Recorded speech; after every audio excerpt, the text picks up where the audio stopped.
By the beginning of the 19th century, steam engines had existed for decades, providing power for machinery in all sorts of heavy industries. For example, winding gear in the mines. But these engines were static. Okay, they were massive, but they didn't go anywhere. To get from A to B, you still had to go by horse, canal barge, or sailing boat. And journey times hadn't changed much since the Dark Ages. But a Cornishman called Richard Trevithick was about to change all that. Trevithick was asked by the owner of a Welsh ironworks to build a machine to haul iron from his foundry in Penydarren to the Merthyr-Cardiff Canal 9 miles away.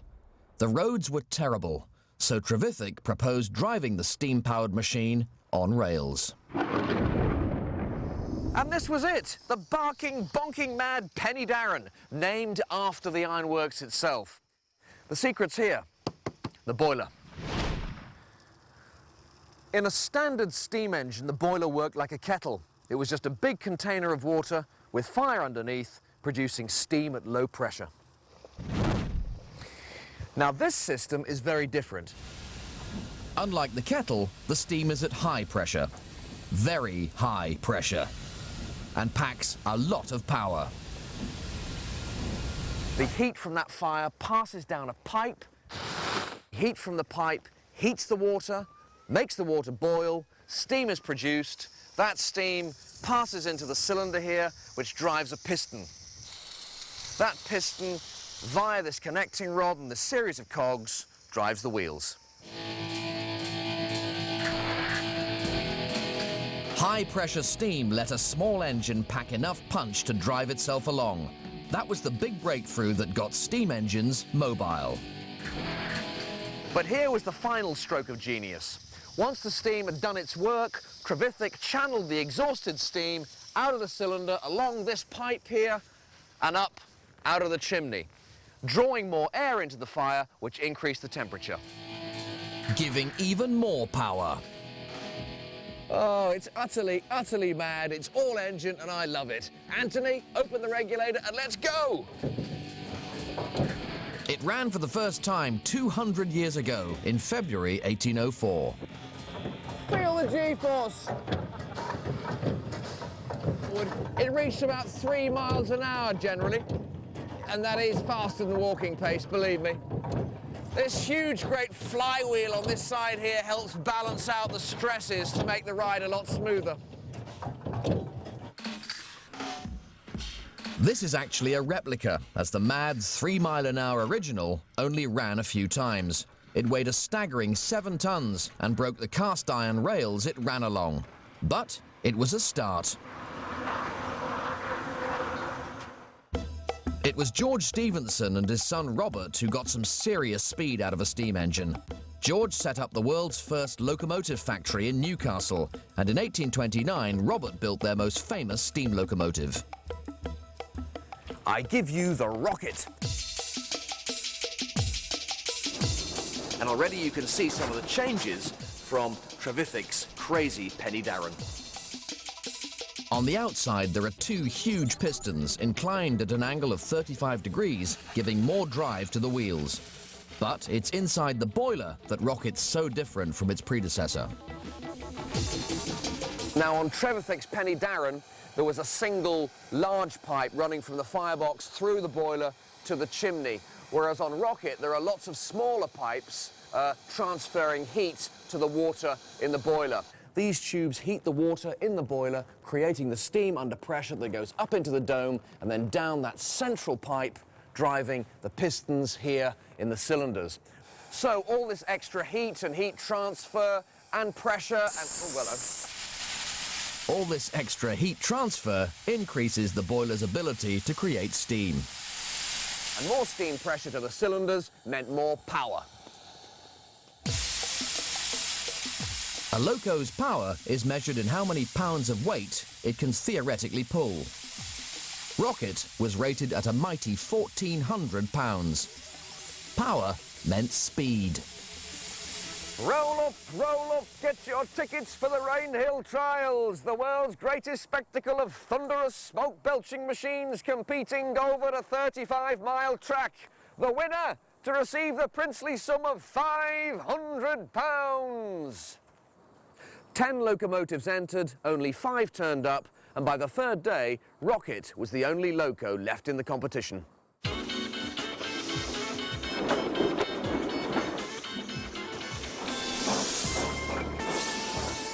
Rocket, with its multi-tubular boiler and vertical steam venting, left the others for dead.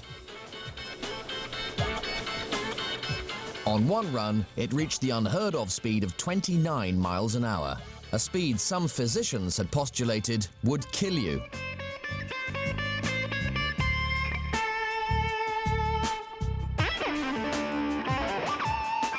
In 1830, the Stephensons went one step further with the introduction of their Planet-type locomotives. Robert Stephenson's Planets were capable of the deadly speed of 44 miles an hour. The big change was that the frame was now separate, whereas earlier locomotives had used the boiler as the frame. And in the quest for more power, the cylinders were now horizontal. And in this case, they're actually inside the frame. By putting these cylinders inside the frame, they were protected from the onrushing cold air, which up until then had made the steam condense, causing a loss of power. It's quite an art going at a steady speed, of course. You need very careful control on the regulator.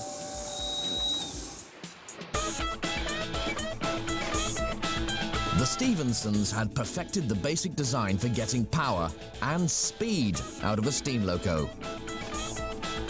A basic layout all locos would use from then on. The railways were first built with freight traffic in mind. But within a few years, it became clear there was another massive market, that of passenger transport. Passengers who wanted to get from A to B quicker than they could by horse.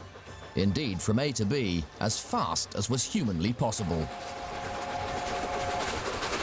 Speed had become a major part of the locomotive game, and the first 100 mph vehicle ever on the planet was just around the corner.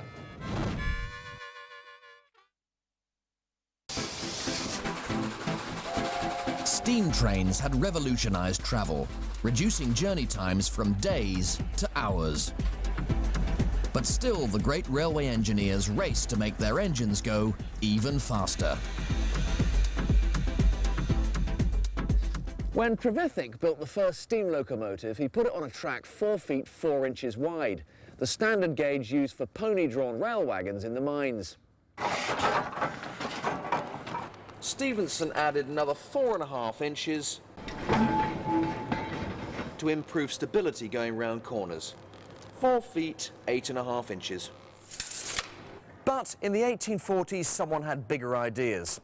Someone rather famous for having bigger ideas, most of them very good bigger ideas. Isambard Kingdom Brunel.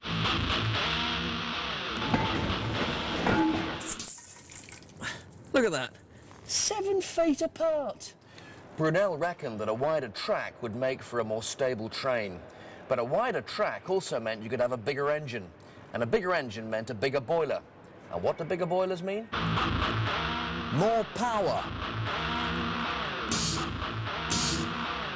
The Iron Duke here, designed for Brunel's Great Western Railway, weighs in at 35 tons and did 60 miles an hour. Everyone agreed that Brunel's wide gauge was faster and in every way superior. So, why aren't we running trains on a 7-foot gauge today? Well, by the mid-19th century, so much track had been laid at 4 foot 8.5 that the inferior, narrower gauge was chosen as standard. It quite literally overwhelmed the market. So instead of rail size, the race for speed could only be about engines. Massive engines. And a young engineer, Thomas Crampton, had a very speedy design. Well, it may be small, but it is in fact an exact replica of the real thing. This is a Crampton engine. It's still got a massive boiler, still got massive driving wheels, but the centre of gravity is lower than on any previous locomotive. It's really a kind of railway dragster. Oh, hello. Oh, hello.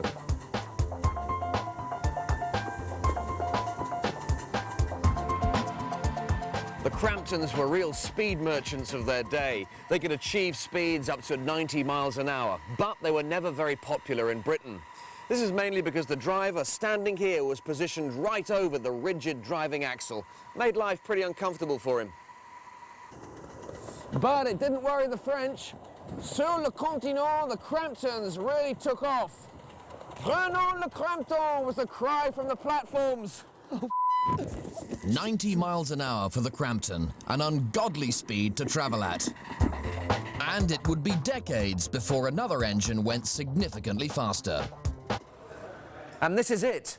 In May 1904, this great Western locomotive, City of Truro, number 3717, was reputedly clocked at a speed of 102.3 miles an hour. That's the first time any form of transport had travelled at over 100.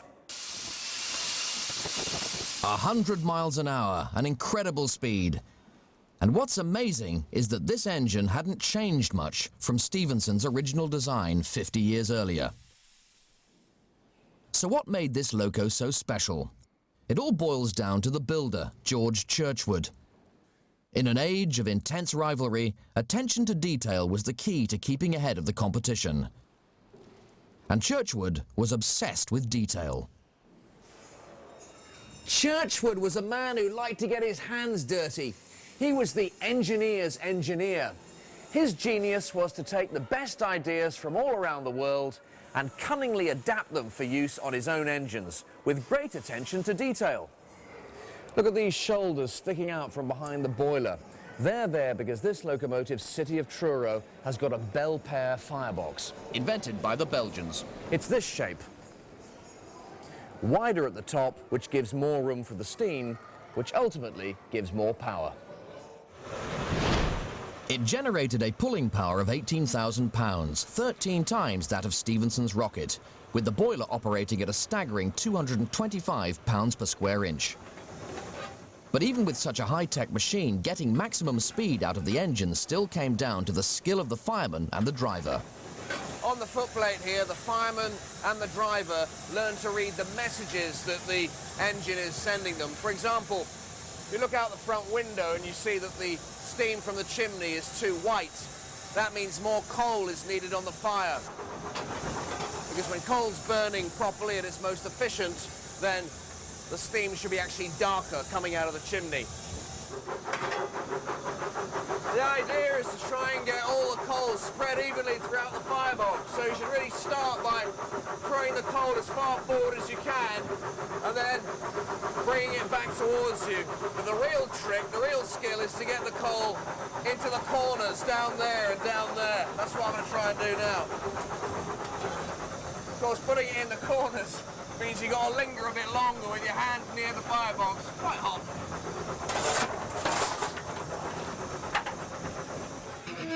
Churchward's attention to detail got his trains to go faster and faster.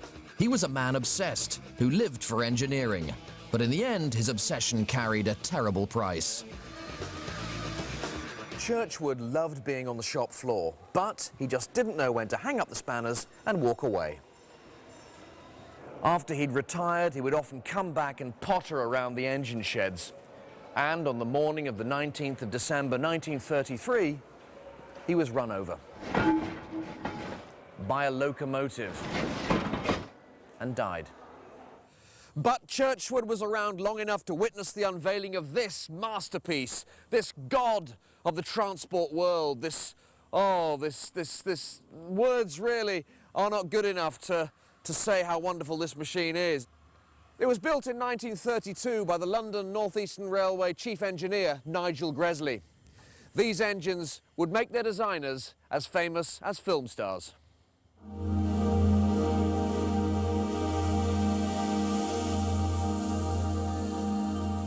The Union of South Africa is an A4 class Pacific loco which evolved from the legendary Flying Scotsman, an A3 class. Gresley's A4s are the most admired locos ever built because of their revolutionary shape and their speed. One of the most distinctive features about this awesome machine is the streamlining. And of course, as far as engineers are concerned, the streamlining isn't that good because they can't get at things. But the streamlining did work. This engine could do over 110 miles an hour. Right, well, here we are. A dream come true. Hi, Derek. You all right? Yes, fine, thank you. Oh, what are you, assistant driver? I'm a fireman. Fireman. Right. Bit of youth required for the energetic job of filling up the old firebox.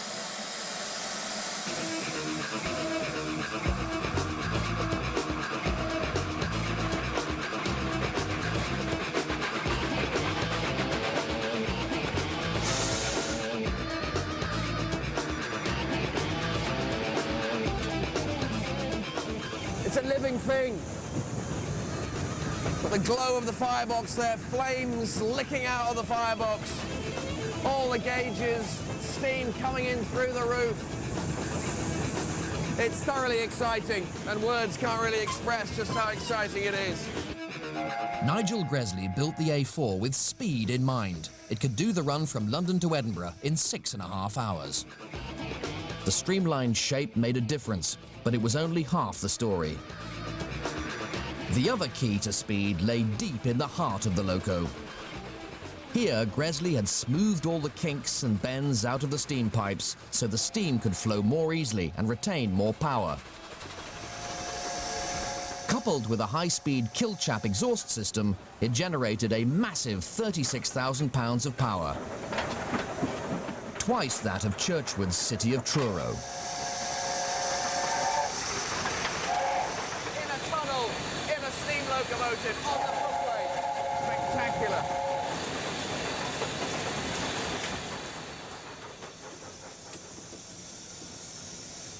With a speed of over 110 miles an hour, Gresley's A4s competed throughout the 1930s to be the fastest trains in the world.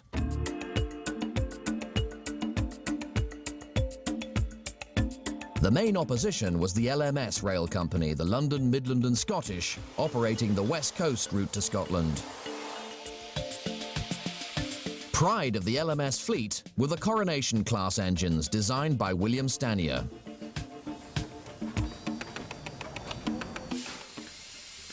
Originally streamlined too, they had the biggest boilers of any trains in Britain, generating a staggering 40,000 pounds of power, 10% more than Gresley's A4.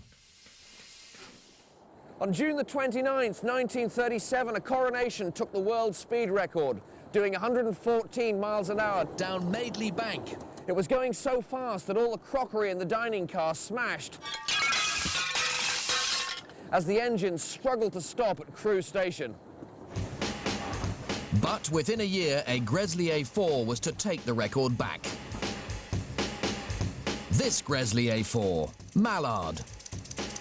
Its superior overall design made all the difference, despite its smaller engine. On the 3rd of July 1938, Mallard set off ostensibly to test her brakes. Only when the brake testers were on board were they told that they will be trying for the speed record. She smashed it, doing 126 miles an hour. And unbelievably, they're going to let me drive this beast. It's a Gresley A4, just like Mallard. It's like having your first driving lesson in a Ferrari. Right. There we go. Ah! Shut. Huh? Shut now. Yeah, it's right down. Right down hard. That's it. So we've, just by doing that, we've let enough steam into the cylinders Get the train moving. to get the train moving. Turn this handle. Yeah. Not wide. There. Yeah, a bit more now. What? 25. That's fine, right? Go. That's it. That's fine. Very good. Done this before, hasn't it?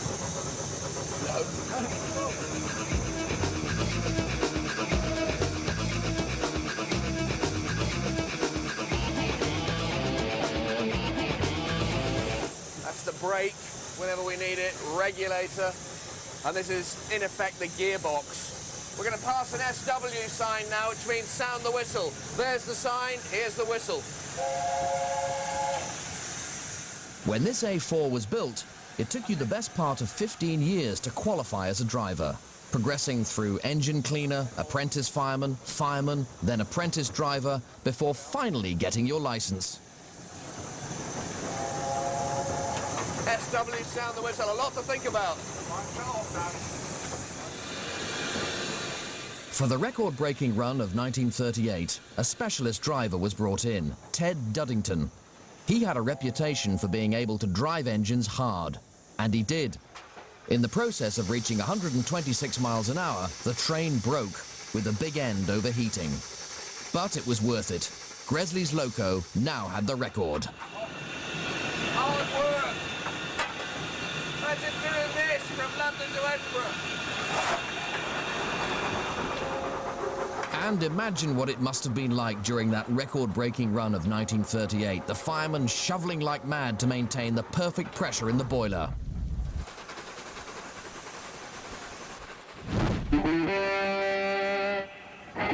That record of 126 miles an hour has never been beaten. The Gresley A4 is the fastest steam loco ever built. Well, this really is a dream come true for me. I mean, I'm on the footplate of an A4 Pacific. Absolutely spectacular. I mean, this machine is just shrouded with greatness. I mean, it's so shrouded with greatness, I'm surprised we can even see where we're going. It's a true god amongst mechanical horses. It's just breathtaking.